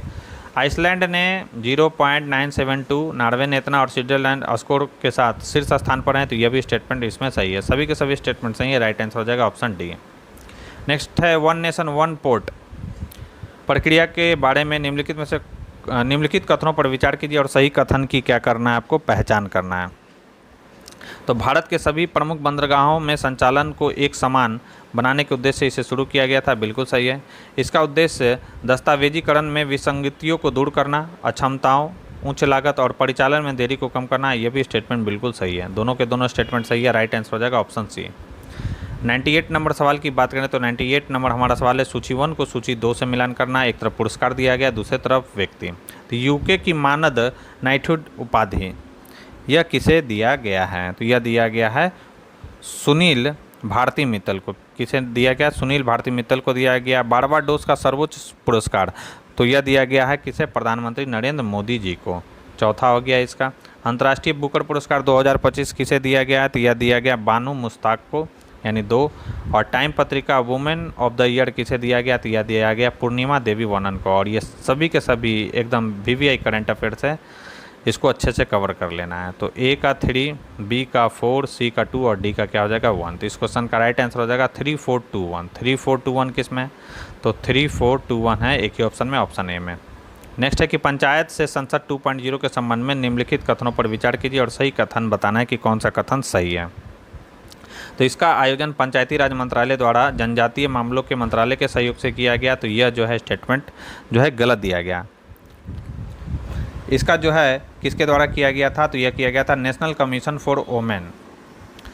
किसके साथ कोलैबोरेट किया गया था, तो लोकसभा सचिवालय and ministry of tribal affairs के द्वारा। ठीक है, तो ये याद रखना है। इसका आयोजन भगवान बिरसा मुंडा की 150वीं जयंती के उपलक्ष्य में किया गया था, तो यह बिल्कुल सही है। राइट आंसर हो जाएगा कौन सा सही है, तो केवल बी सही है। नेक्स्ट हमारा सवाल है कि हाल ही में कौशल विकास और उद्यमिता मंत्रालय ने भारत कौशल एक्सेलरेटर पहल शुरू करने के लिए किस संगठन के साथ साझेदारी की है, तो इस संगठन का नाम याद रखना है, विश्व आर्थिक मंच के साथ यह समझौता किया गया है। नेक्स्ट है कि प्रायः चर्चा में रहने वाले पंकज अडवाणी किस खेल से संबंधित हैं, ये तो पंकज अडवाणी जो है बिलियर्ड्स खेल से संबंधित है। राइट आंसर हो जाएगा डी। सूची 1 को सूची 2 से मिलान करना, एक तरफ पुस्तक दिया गया और व्यक्ति दिया गया।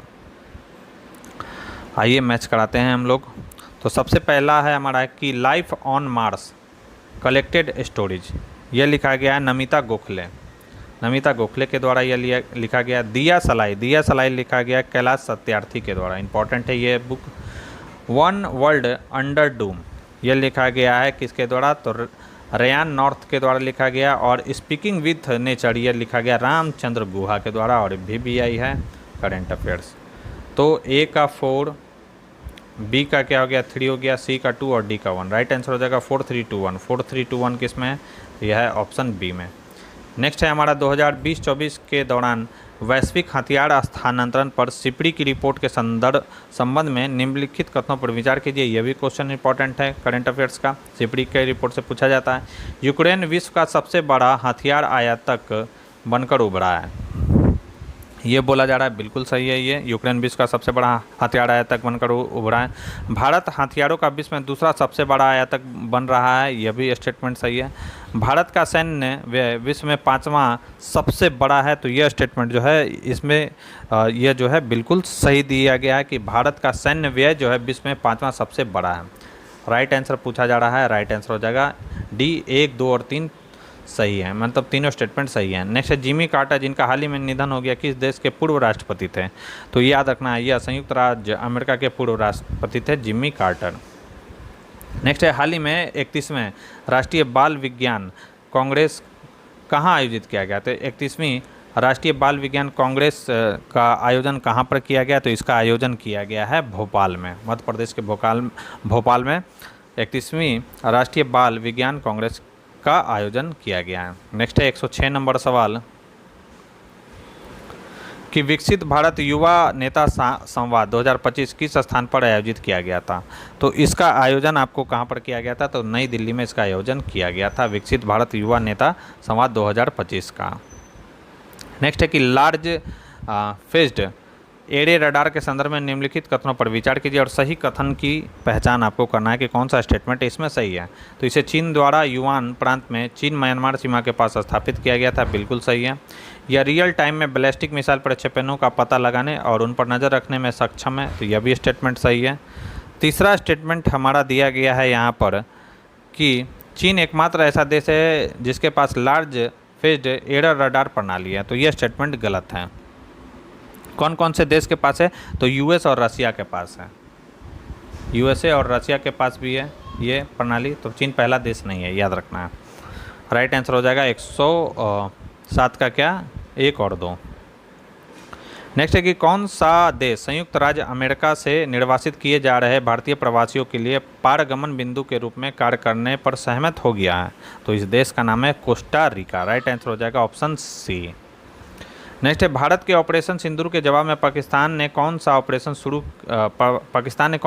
शुरू किया था, तो पाकिस्तान ने याद रखना है बनियान अल मरसू जो है ऑपरेशन शुरू किया गया था, इसका नाम भी इसी के जैसा है बनियान अल मरसू।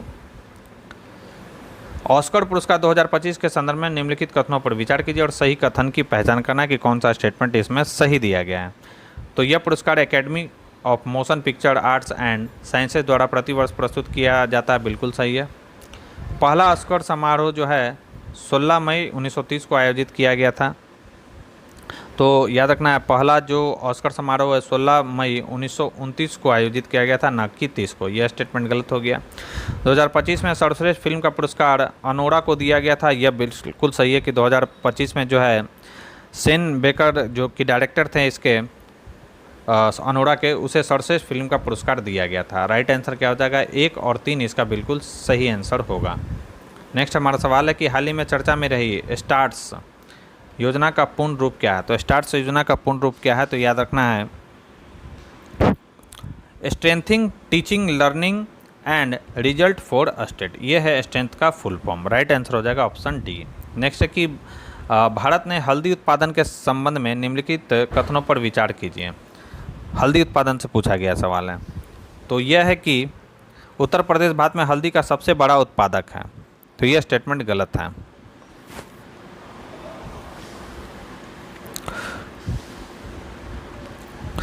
भारत में जो है महाराष्ट्र और तेलंगाना जो है हल्दी के सबसे बड़े उत्पादक राज्य हैं, न कि उत्तर प्रदेश। राष्ट्रीय हल्दी बोर्ड का मुख्यालय आंध्र प्रदेश में स्थापित किया गया है। तो ये जो है दोस्तों national turmeric board headquarter have been establish in Nizamabad, ना कि आंध्र प्रदेश, जो कि निजामाबाद कहाँ पर है? याद रखना है निजामाबाद। और यह कहाँ पर है? तो यह तेलंगाना में है। तो यह भी स्टेटमेंट गलत है। राइट आंसर हो जाएगा ऑप्शन डी इसका बिल्कुल सही आंसर होगा। नेक्स्ट है कि वैश्विक आतंकवाद सूचकांक 2025 के संबंध में निम्नलिखित कथनों पर विचार कीजिए और सही कथन की क्या करना है? आपको पहचान करना है। तो वैश्विक आतंकवाद सूचकांक रैंकिंग में भारत का स्थान 14वां है, बिल्कुल सही है। इंपॉर्टेंट है ये सवाल। इसे institute for economics and peace द्वारा जारी किया गया, यह भी बिल्कुल सही है। आतंकवाद के प्रभाव के आधार पर इस सूचकांक में पाकिस्तान पहले स्थान पर है। तो याद रखना है इसमें जो है बुर्किना फासो, कौन?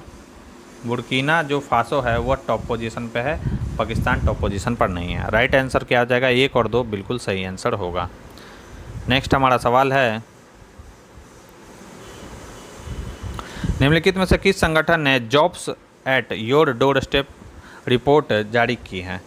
तो jobs at your door step जारी किस संगठन के द्वारा किया गया? तो यह किया गया विश्व बैंक के द्वारा। नेक्स्ट है कि वर्तमान में विश्व का सबसे बड़ा ऑप्टिकल टेलीस्कोप किस स्थान पर बनाया जा रहा है? तो यह बनाया जा रहा है अटकामा रेगिस्तान में, जो कि कहाँ पर है? चिली में। नेक्स्ट है भारत टेक ट्रायम्फ यानी टीटीपी के संदर्भ में निम्नलिखित कथनों पर विचार कीजिए और कौन सा कथन सही है ये आपको पहचानना है। कौन सा स्टेटमेंट इसमें जो है सही है? तो इसका आयोजन जो है इलेक्ट्रॉनिक और सूचना प्रौद्योगिकी मंत्रालय के सहयोग से interactive entertainment and innovation council द्वारा किया जा रहा है। यह स्टेटमेंट इसमें गलत दिया गया है। तो भारत टेक जो ट्रियम्फ प्रोग्राम जो है यह किया जा रहा है interactive entertainment and innovation council in collaboration with किसके द्वारा? तो ministry of information and broadcasting के द्वारा, न कि इलेक्ट्रॉनिक्स और सूचना प्रौद्योगिकी मंत्रालय के सहयोग से। इसका उद्देश्य अंतर्राष्ट्रीय मंच पर भारत की गेमिंग प्रतिभा को पहचाना और प्रदर्शित करना है, बिल्कुल सही है। यह गेम डेवलपमेंट, ई स्पोर्ट्स और संबंधित व्यावसायिक समाधानों में व्यक्ति और संगठनों के लिए क्या है दोस्तों? एक खुला है। यह स्टेटमेंट भी सही है। राइट आंसर हो जाएगा ऑप्शन इसका बी करेक्ट आंसर होगा। फिर सूची 1 को सूची 2 से मिलान करना, एक तरफ दिन है और तिथि। तो वर्ल्ड मेडिटेशन डे, योगा दिवस कब मनाया जाता है ये बोला जा रहा है। तो वर्ल्ड मेडिटेशन डे कब मनाया जाता है? तो ये मनाया जाता है 21 दिसंबर को। विश्व मौसम विज्ञान दिवस मनाया जाता है कितना? तो यह मनाया जाता है 23 मार्च को। वर्ल्ड ऑटिज्म अवेयरनेस डे कब मनाया जाता है? तो यह मनाया जाता है 2 अप्रैल को। और विश्व तंबाकू निषेध दिवस कब मनाया जाता है? तो यह मनाया जाता है 31 मई को। तो ए का 2 हो गया, बी का 3, सी का 4 और डी का 1। राइट आंसर हो जाएगा 2, 3, 4, 1। 2, 3, 4, 1 किस में है? एक मिनट। वर्ल्ड मेडिटेशन डे मनाया जाता है 31 दिसंबर को। तो ए का तो 2 होगा। विश्व मौसम विज्ञान दिवस मनाया जाता है 23 मार्च को, सही है। वर्ल्ड ऑटिज्म अवेयरनेस डे 2 अप्रैल को और विश्व तंबाकू निषेध 31 मई को। तो ए का तो 2 हो गया, बी का 3 4 1, 2 3 4 1 किस में है, 2 3 4, अच्छा यहाँ पर देख लीजिए दोस्तों, ए ही आंसर होगा, यहाँ पे दो बार 4 लिखा गया है। 2 2 3 4 1, 2 3 4 1, इसका आंसर जो होगा 117 का। यहाँ पर आप लोग सुधार कर लेंगे, इसका राइट आंसर 2 3 4 1 ही हो जाएगा, ठीक है। 2, क्योंकि ऑप्शन भी यहाँ पर जो है गलत दिया गया, 2 3 4 1।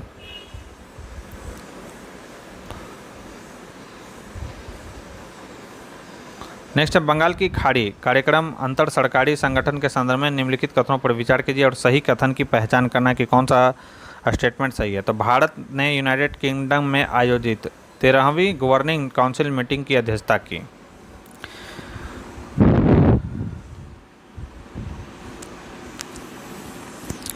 तो याद रखना है, ब्रिटेन में इसका आयोजन नहीं किया गया था। यह कहाँ पर किया गया था, तो यह किया गया था मालदीव में, मालदीव के माले में आयोजित किया गया था। इसका उद्देश्य छोटे पैमाने पर मत्स्य पालन की भलाई को बढ़ाना और स्थिरता को बढ़ावा देना है। तो यह स्टेटमेंट बिल्कुल सही है। राइट आंसर क्या हो जाएगा, ऑप्शन बी इसका बिल्कुल सही आंसर होगा। नेक्स्ट हमारा सवाल है कि हाल ही में किस भारतीय जनजाति के 19 सदस्यों को पहली बार मतदान के लिए नामांकित किया गया। बहुत बड़ी बात है ये। राइट आंसर हो जाएगा जारवा जनजाति को। और ये कहाँ का जनजाति है, तो अंडमान और निकोबार द्वीप समूह में यह पाई जाती है जनजाति। नेक्स्ट हाल ही में बार काउंसिल ऑफ इंडिया के अध्यक्ष के रूप में किसे पुनः चुना गया, तो चुना गया है मनन कुमार मिश्रा को। नेक्स्ट है भारत और अफ्रीकी देश के बीच समुद्री सहयोग पर मैरीटाइम एंगेजमेंट AIKEYME 2025 बहुपक्षीय अभ्यास कहाँ शुरू किया गया, तो यह किया गया है तंजानिया में। कहाँ पर, तंजानिया में किया गया है यह। नेक्स्ट निम्नलिखित में से किसे विश्व का तीसरा सबसे मजबूत बीमा ब्रांड माना गया, तो यह माना गया भारतीय जीवन बीमा निगम लिमिटेड को। विश्व का तीसरा सबसे मजबूत बीमा ब्रांड है ये भारतीय जीवन बीमा निगम। 123 नंबर सवाल है कि हाल ही में भेल द्वारा शुरू की गई पुनात सांगचू 2 जल विद्युत परियोजना किस देश में स्थित है। बहुत ही इंपॉर्टेंट ये सवाल है। तो पुनात सांगचू 2 जल विद्युत परियोजना किस देश में स्थित है, तो याद रखना यह जो है स्थित है कहाँ पर आपको देखने को मिलेगा, तो यह मिलेगा भूटान देश में। नेक्स्ट है कि PM युवा योजना 3.0 के संबंध में निम्नलिखित कथनों पर विचार कर रहे हैं और सही कथन की आपको क्या करना है, पहचान करना है इसमें। तो आइए देखते हैं कि इसे युवा लेखकों को मार्गदर्शन देने के लिए संस्कृति मंत्रालय द्वारा शुरू किया गया है PM युवा योजना को। तो संस्कृति मंत्रालय द्वारा नहीं बल्कि द मिनिस्ट्री ऑफ एजुकेशन के द्वारा जो है इसे PM युवा 3.0 को लॉन्च किया गया है दोस्तों, ठीक है। तो यह स्टेटमेंट गलत है। यह 30 वर्ष से कम आयु के महत्वाकांक्षी युवा लेखकों के लिए खुला है, तो यह स्टेटमेंट बिल्कुल सही है कि यह 30 वर्ष से कम आयु के महत्वाकांक्षी लेखकों के लिए खुला है। इस योजना के अंतर्गत तैयार पुस्तकों का प्रकाशन नेशनल बुक ट्रस्ट भारत द्वारा किया जाएगा, यह भी स्टेटमेंट सही है। राइट आंसर हो जाएगा और 2 और 3। नेक्स्ट है कि 26 जनवरी 2025 को आयोजित भारत के 76वें गणतंत्र दिवस समारोह के मुख्य अतिथि कौन थे। सभी को मालूम होगा इसके मुख्य अतिथि कौन थे, तो ये थे महामहिम प्राबोवो सुबियांतो, जो कि क्या है, इंडोनेशिया के प्रेसिडेंट हैं। राइट आंसर हो जाएगा ऑप्शन सी। नेक्स्ट है भारत ने अपने पहले हवाई अड्डों और बंदरगाहों पर काफ़ी भीड़ भाड़ का हवाला देते हुए किस देश के साथ उपलब्ध ट्रांसशिपमेंट सुविधा समाप्त कर दी है, तो ये इस देश का नाम है बांग्लादेश। नेक्स्ट है हाल ही में किस संगठन द्वारा वैश्विक सहयोग बैरोमीटर 2025 जारी किया गया। बहुत ही VPI सवाल है। तो वैश्विक सहयोग बैरोमीटर किस संगठन के द्वारा जारी किया गया, तो इस संगठन का नाम है दोस्तों विश्व आर्थिक मंच, ग्लोबल कोऑपरेशन बैरोमीटर। नेक्स्ट है कि सोनमर्ग सुरंग, जिसे जेड मोड़ सुरंग के नाम से भी जाना जाता है, का हाल ही में निम्नलिखित में से किस राज्य या केंद्र शासित प्रदेश में उद्घाटन किया गया। तो इसका जो उद्घाटन किया गया है वह किया गया जम्मू कश्मीर राज्य में, केंद्र शासित प्रदेश में। नेक्स्ट हमारा सवाल है सूची 1 को सूची 2 से मिलान करना। एक तरफ दिन है और तिथि दिया गया है, दिन नहीं दिवस एक तरफ, और ये तिथि होना चाहिए, ये दिवस होगा। अंतर्राष्ट्रीय मातृभाषा दिवस, तो ये प्रतिवर्ष जो है मनाया जाता है 21 फरवरी को। अंतर्राष्ट्रीय मातृभाषा दिवस। अंतर्राष्ट्रीय ध्रुवीय भालू दिवस, तो यह मनाया जाता है 27 फरवरी को। विश्व वन्य जीव दिवस, तो यह मनाया जाता है 3 मार्च को। और धूम्रपान निषेध दिवस मनाया जाता है 12 मार्च को। ठीक है, तो ए का क्या हो जाएगा, ए का अगर हम देखें तो ए का हो जाएगा 4, बी का हो जाएगा 3, सी का हो जाएगा 2 और डी का 1। इसका राइट आंसर हो जाएगा 4 3 2 1। 4 3 2 1 किस में है, तो यह है ऑप्शन सी में। नेक्स्ट हमारा क्वेश्चन है कि एक राष्ट्र एक सदस्यता योजना के संबंध में निम्नलिखित कथनों पर विचार कीजिए और सही कथन की पहचान करना है आपको। कौन सा कथन सही है? तो पहला है कि इसका कार्यान्वयन शिक्षा मंत्रालय द्वारा किया जाता है, बिल्कुल सही है ये। इसका उद्देश्य ज्ञान तक पहुंच का विस्तार करना तथा देश भर में छात्रों, शिक्षकों और शोधकर्ताओं की सोच क्षमताओं को बढ़ावा देना, यह भी स्टेटमेंट सही है। राइट आंसर हो जाएगा ऑप्शन सी, इसका बिल्कुल सही आंसर होगा। नेक्स्ट है 2025 में 18वां प्रवासी भारतीय दिवस सम्मेलन किस राज्य में आयोजित किया गया? कल भी हम लोगों ने देखा था इसका जो आयोजन है कहाँ पर किया गया था दोस्तों, तो यह किया गया था उड़ीसा के भुवनेश्वर में। राइट आंसर हो जाएगा ऑप्शन डी। नेक्स्ट हमारा सवाल है 132 नंबर की पोषण पखवाड़ा का 7वां संस्करण जो कि 8 अप्रैल से 22 अप्रैल 2025 तक चला था, किस विषय पर केंद्रित था? तो यह इसका विषय था बच्चे के जीवन के पहले 1000 दिन। यह था पोषण पखवाड़ा का 7वां संस्करण का थीम। नेक्स्ट है केंद्रीय बजट ने वाइब्रेंट विलेज प्रोग्राम 2 के लिए 6,839 करोड़ रुपए मंजूर किए हैं। इसका उद्देश्य क्या है? तो इसका वाइब्रेंट विलेज प्रोग्राम 2 का उद्देश्य क्या है, ये इंपॉर्टेंट है, तो याद रखना है। इसका उद्देश्य है अंतर्राष्ट्रीय सीमाओं पर स्थित गाँवों का विकास करना। नेक्स्ट है हाल ही में किस देश ने प्रधानमंत्री नरेंद्र मोदी को अपने सर्वोच्च नागरिक पुरस्कार मित्र विभूषण से सम्मानित किया है? ये भी इम्पोर्टेंट है। मित्र विभूषण जो है उस देश का सर्वोच्च नागरिक पुरस्कार है जिसे प्रधानमंत्री को दिया गया है। तो यह किस देश का है? तो याद रखना है यह है श्रीलंका देश का। नेक्स्ट है निम्नलिखित में से कौन सा राज्य अनुसूचित जाति उपवर्गीकरण को लागू करने वाला पहला राज्य है? यह भी VVI है। तो अनुसूचित जाति वर्गीकरण को लागू करने वाला पहला जो राज्य है वह कौन सा है? तो यह पहला राज्य है दोस्तों तेलंगाना। नेक्स्ट है हाल ही में खबरों में रहा ऑपरेशन ब्रह्मा निम्नलिखित में से किससे संबंधित है? तो ऑपरेशन ब्रह्मा का संबंध है भूकंप के बाद म्यांमार को भारत द्वारा दी गई मानवीय सहायता है। इसे हम लोग ऑपरेशन ब्रह्मा के नाम से जानते हैं। नेक्स्ट है अंतर्राष्ट्रीय समुद्री नौवहन सहायता संगठन यानी IALA के संबंध में निम्नलिखित कथनों पर विचार कीजिए और सही कथन की पहचान आपको करना है कि कौन सा स्टेटमेंट इसमें सही दिया गया है। ठीक है, आइए देखते हैं कि दिसंबर 2025 में भारत IALA परिषद की बैठक की मेज़बानी करेगा। बिल्कुल सही है ये। सिंगापुर में आयोजित इसकी पहली आम सभा में भारत को इस संगठन का अध्यक्ष चुना गया। तो ये स्टेटमेंट गलत है।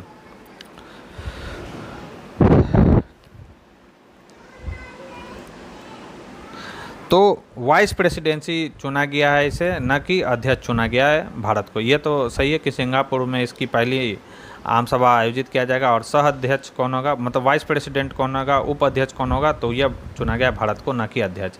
इसकी स्थापना 1957 में एक गैर सरकारी संगठन यानी NGO के रूप में की गई थी। यह स्टेटमेंट बिल्कुल सही है। तो 1 और 3 सही है। राइट आंसर हो जाएगा ऑप्शन सी। 138 क्वेश्चन की ओर बढ़ते हैं। सवाल है कि किस प्रसिद्ध लेखक को 59वें ज्ञानपीठ पुरस्कार से सम्मानित किया गया? मोस्ट VVI यह सवाल है। ज्ञानपीठ पुरस्कार से बारे में पूछा जाता है सवाल। तो इनका नाम है विनोद कुमार शुक्ला को 59वें ज्ञानपीठ पुरस्कार से सम्मानित किया गया है।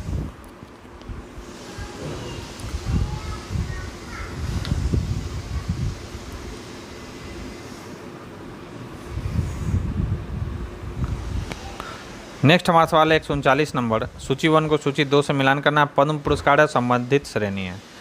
तो श्री भीम सिंह भावेश, तो ये किससे संबंधित है?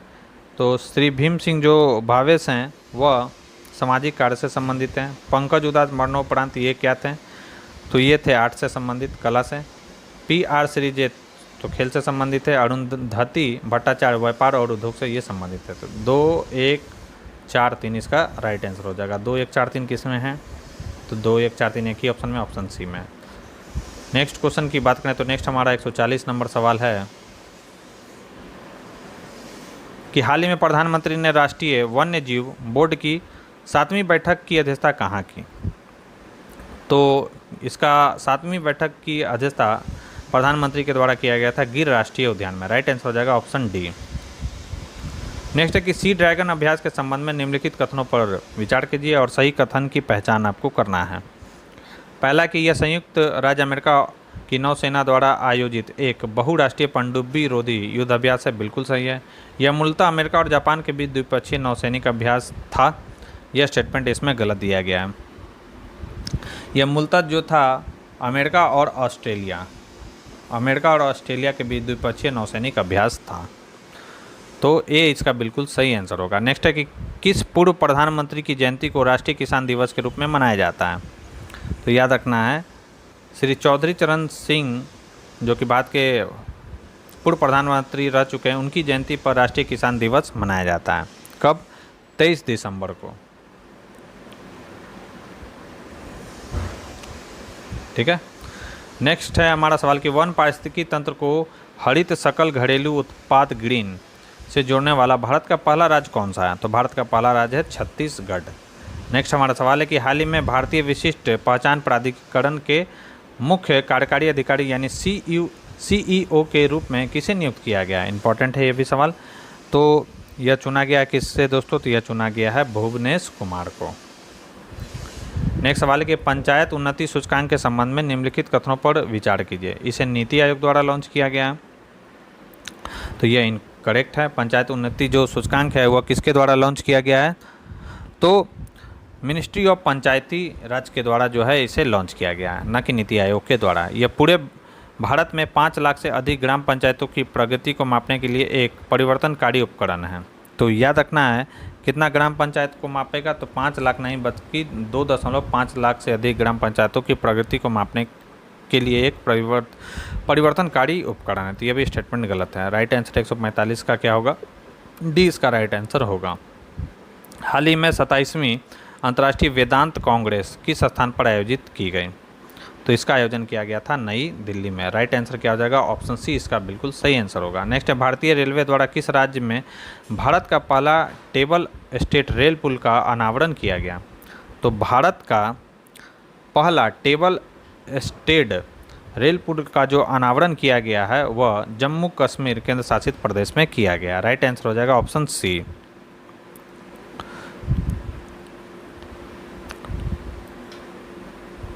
और इसका नाम क्या है? तो याद रखना है अंडी खड ब्रिज, और यह भारत का पहला केबल स्टेड रेल पुल है। नेक्स्ट है हमारा सवाल 148 नंबर की बात करें तो हमारा सवाल है 148 नंबर। हाल ही में मिताली राज के बाद कौन सी भारतीय महिला क्रिकेटर एक दिवसीय अंतर्राष्ट्रीय मैचों में 4000 से अधिक रन बनाने वाली दूसरी खिलाड़ी बन गई है? तो इनका नाम आपको याद रखना है। राइट आंसर हो जाएगा स्मृति मंधाना। नेक्स्ट है मकरविलक्कू, जो एक वार्षिक त्यौहार है, हाल ही में किस राज्य में मनाया गया है? तो हम लोग देख चुके हैं इससे मकरविलक्कू कहाँ का है? तो यह केरल का है।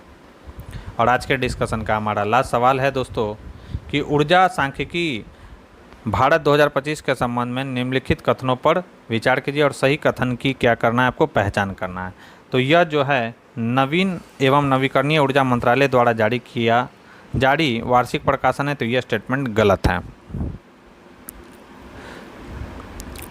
यह जो है नेशनल स्टैटिक्स ऑफिस यानी NSO के द्वारा यह वार्षिक प्रकाशन जारी किया जाता है। पवन ऊर्जा भारत की सबसे बड़ी नवीकरणीय ऊर्जा क्षमताओं का प्रतिनिधित्व करती है, बिल्कुल यह स्टेटमेंट सही है कि विंड पावर जो है अराउंड 55%, याद रखना है 55% ऊर्जा का यह प्रतिनिधित्व करती है। भारत में राजस्थान में नवीकरणीय ऊर्जा की सर्वाधिक क्षमता है, तो यह भी स्टेटमेंट बिल्कुल सही है और यह भी VVI सवाल है दोस्तों।